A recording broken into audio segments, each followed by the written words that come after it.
Aloha kakahia kakako, aloha. Well, I have one correction to make. I have since learned that I was raised actually in He'eia, the adjacent Ahupua'a, but I do currently live here in Kaneohe, just about a mile and a half mauka from where we are. I would like to thank Malia and everyone who had a part in today's, well, this week's symposium, to say thank you so much for having it at this particular location overlooking Kaneohe Bay. It's so nice to be on this side of the island. So, mahalo to all of you. In my presentation today, I would like to just give you an overview of who we are as a company, who First Wind is. I will tell you, let me start with the end in mind. We are not a native-owned company, but I'm very proud of the track record that First Wind continues to have here in Hawaii in hiring folks such as myself and my predecessor who are born and raised native Hawaiians from Hawaii, helping to keep the company pono and developing projects in a manner that is culturally sensitive. So with that in mind, I would like to just give you an overview of the 4 projects that we have here in Hawaii, both in operations and under construction. So first of all, who are we as First Wind? We are a company based in Boston, Massachusetts. We currently have 12 wind farms across the United States, in the Northeast, in the West, in the state of Utah, as well as here in Hawaii. We're very proud to tell people, though, that the very first project we built was here on the island of Maui, called Kahuku Wind Power, which I'll speak to in just a moment. We also have a local partnership with a company called Makani Nui Associates. So first of all, to the panelists here today, our model continues to be, here in Hawaii, we need to consider all of our alternative energy options. So I'm here to talk about wind. We certainly need all of our energy resources are equally important. But in terms of wind energy, again, it is renewable, domestically produced, zero emissions, essentially. It's a robust industry and a proven technology. Here's an overview of our projects here in Hawaii. In the center bottom of the screen refers to our project Kahuku Wind Power 1 on the island of Maui that has been operating for 5.5 years now. We are currently building a second phase called Kahuku Wind Power 2. We're in the middle of construction. Actually, 1 year ago today, we put into operation a project here in Kahuku. So it's actually our one year anniversary with that project that I'll speak to in a second. And last but certainly not least is a large wind farm we are currently constructing here on the North Shore called Kawailoa Wind. So with those 4 projects in mind, I'd like to give you just a brief overview on the highlights of each. So our philosophy as a company, what is our kuleana? Essentially, we seek to be an active participant in the communities in which we join in building these projects. We always start with the community. And I will say this straight to the camera, if the community doesn't support the project, we won't build it. But having said that, we do a lot of legwork initially before we ever break ground on a project, ensuring that the community is accepting of what we create. And a big model that we have is to utilize our operating facilities as an educational tool for Hawaii's youth, whether it's environmental education, cultural significance of the resource, and of course the technology. So the first stop we have is on the island of Maui. As I said, Kahuku Wind Power. This is on the West Maui Mountains, Halekahalavai, an area known as Kahuku Pastures. If you fly into Kahului, you can't miss the 20 turbines we have in operation on the left side of the plain. As I said, it's been operating since June of 2006. We have 20 turbines that actually create about 9% of Maui's energy needs on an annual basis. That's enough for about the equivalent of 11,000 homes being powered by that particular project. And as I said, we're currently constructing a second phase. As you can see here, it's a little hard to see, but Mauka is, there are 20 turbines up on the mountain there. The second phase is going to be makai of that, thank you, makai of the existing project across the ridge, on the adjacent ridge. That'll be Kahuku Wind 2 that we're currently building. But again, Kahuku Wind 2 will include 14 turbines and add an additional amount of energy, about 5% more of Maui's energy will be provided by that second phase, enough for about 7,700 additional homes. The second phase will be, we expect to be in operation by the end of this summer. So one of the accusations oftenly noted with wind energy is that we kill birds. So that being said, I'm very pleased to share with people what we do to mitigate our impact to native species. We have what's called a habitat conservation plan for our wind projects in the United States. Our Kahuku project on the island of Maui is actually the very first wind energy project that we are aware of in the United States to have this extensive conservation plan. What it basically says is that in developing a project like this, we recognize the impact we may have to native birds, native mammals. In this particular case, there are 3 bird species on Maui, as well as a mammal, the Hawaiian hoary bat, that we mitigate for. It says we recognize our potential impact, but we will provide a net benefit to each of those species in the creation of this project. Essentially, we do a lot of habitat restoration in partnership with the Fish and Wildlife Service, Department of Land and Natural Resources, and we're actually, with the second phase of our Kahuku project, we are also learning from our cousins from the south, from New Zealand, who are actually helping us create what's called a social attraction project. Essentially, this is an innovative approach to creating, not only mitigating our impact to the bird species, but creating actual habitat for these particular species on Maui. So on the West Maui Mountains, you will likely hear about it in the next couple of months. We are actually creating these social attraction projects to actually bring back these species to the Maui greater than before. Caring for the land from Mauka to Makai, I stand here to tell you, sharing with people that we're creating local clean energy in and of itself is not enough. It's how we look at the bigger picture throughout development and operations of our projects. So with the project on Maui, Mauka is actually a dry, native, low-lying, forested area. And so it's a matter of how do we also care for that particular area of our project site. As you can see, some of the native plants that we have there at Kahuku. That being said, we have an active partnership with a nonprofit on Maui, Maui Cultural Lands, with the Lindsay Ohana. We also have a lot of volunteers that come up and help us to revegetate. Essentially, we took the seeds from the native plants prior to construction to a native nursery at Kahuku. After constructing, we brought them back and we continue to actually revegetate and care for that area of the project site. The Nene being our long-term local residents there on site. A photo, if you will, of some of the haumana that come and visit Kahuku and learn about the 13 winds that you can find between Maui and Kaho'olawe. A couple more photos of our revegetation efforts, and basically students learning about not only the turbines and the technology, but how we care for the aina beneath.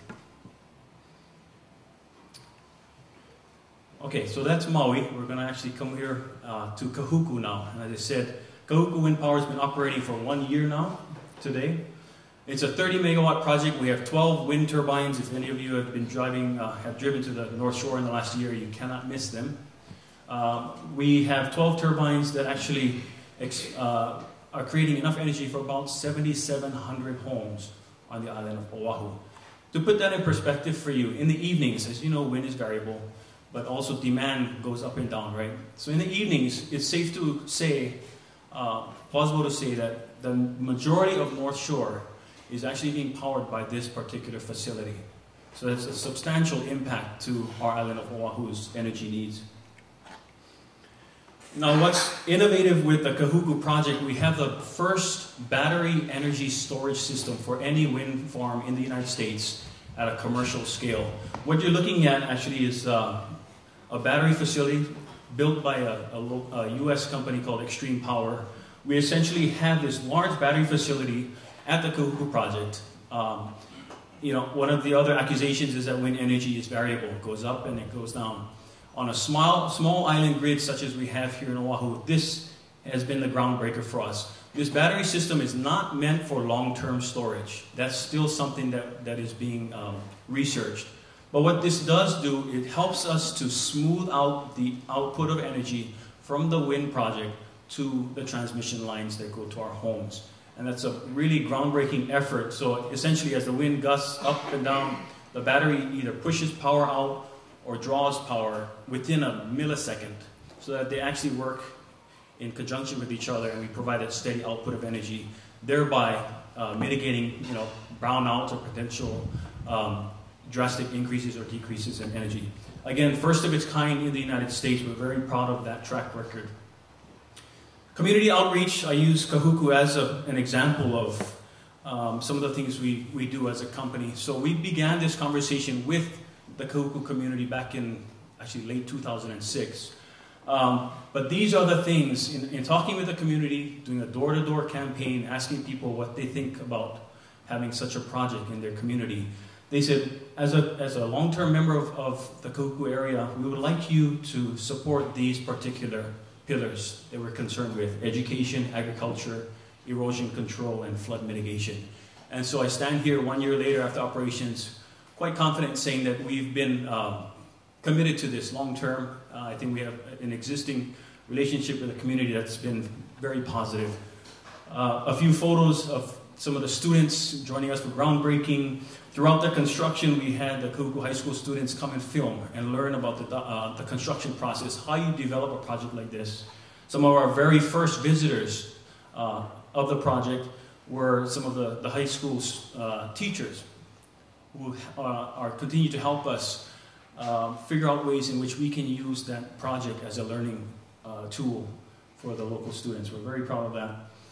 The other thing I'm pleased to tell people is, with a project like this, after you construct a wind energy project of this magnitude, you have all of the area beneath it now to still use, whether it's to maintain agriculture, to raise cattle. So we have about 570 acres of this particular project site. But now that we're operating, we have a whole lot of land left beneath the turbines. So we actually have 2 local families who are raising cattle under the project, the turbines, for the life of the project, we hope. And so I stand here firm saying that we not only provide local energy production, we also provide local food production.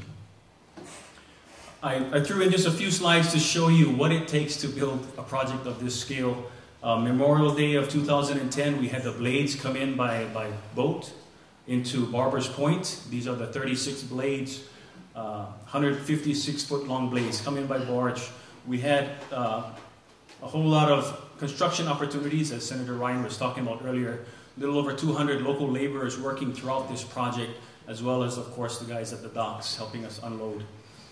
I took this particular photo just to give you a scale of the turbine components. This is a 156-foot long blade, and it's made out of balsa wood encased in fiberglass. This is Waimea Bay Bridge, and the very first one that we had transported.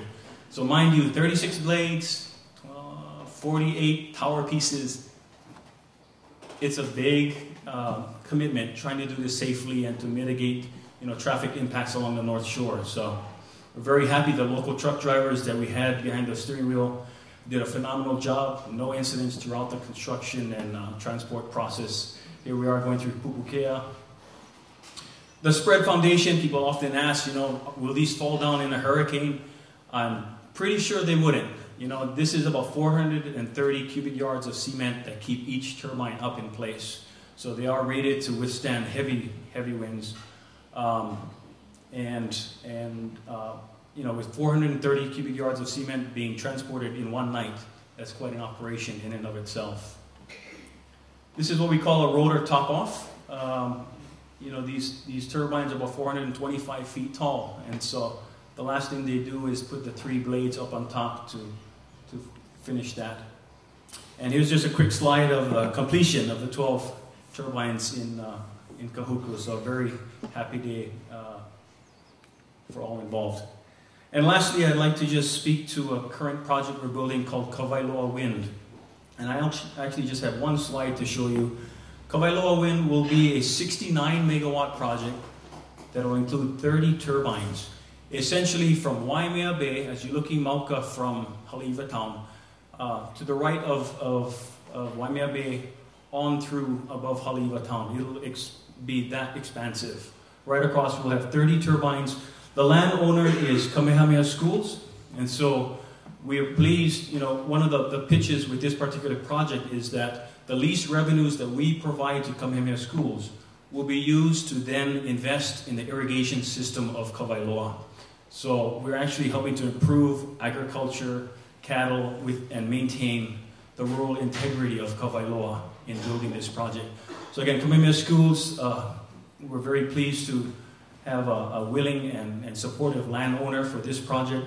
We've done extensive community outreach in the communities of the North Shore Chamber of Commerce and the other local businesses are very supportive of this project, knowing that we're helping to maintain agriculture on the North Shore. This project we just broke ground about 3 weeks ago, and we are expected to be operational by the end of 2012. Now, real quickly, the Kawailoa, that area that Kamehameha Schools has is about, I believe, 8,000 acres. But again, the footprint, once we're in construction, will be only about 22 acres being utilized where the wind project is located. So very minimal impact once we're operational. And again, will allow for the opportunity for agriculture to be perpetuated in that Ahupua. So that being said, I wanted to keep to 10 minutes. Hopefully, I believe I am. And this is my contact information. And I will tell you one last thing. I have come across in my work with First Wind where people have, very good concerns. The visual impacts, the noise impacts of such a project. The only thing I ask is that you keep my name and number handy, and you come and experience for yourself. Whether you live on Maui or Oahu, we're always open to having folks come and visit our projects to learn, ask the tough questions that you need to ask, and then make an informed decision. So that being said, we host a lot of tours. I do, frankly, of our projects on Maui and Oahu. Please take my name and number, and we'd be happy to accommodate if you're so interested. I'll stop there. Mahalo.